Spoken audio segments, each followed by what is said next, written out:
একমাত্র সাধন হলো সম্পূর্ণ সমর্পণ।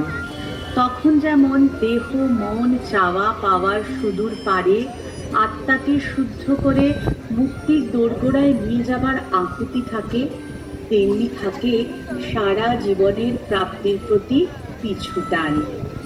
একদিকে সত্য, অন্যদিকে আনন্দ, মাঝখানে মঙ্গল।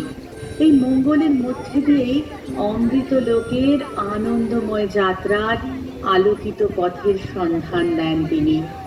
রাত্রি এসে যেমন মেশে দিনের পাড়াবারে, তেমনি যাবতীয় জাগতিক বন্ধন ছিন্ন হবার আগে এই জীবনের সব অনুভব জীবন বল্লভের চরণ কমলে একত্রিত হয়।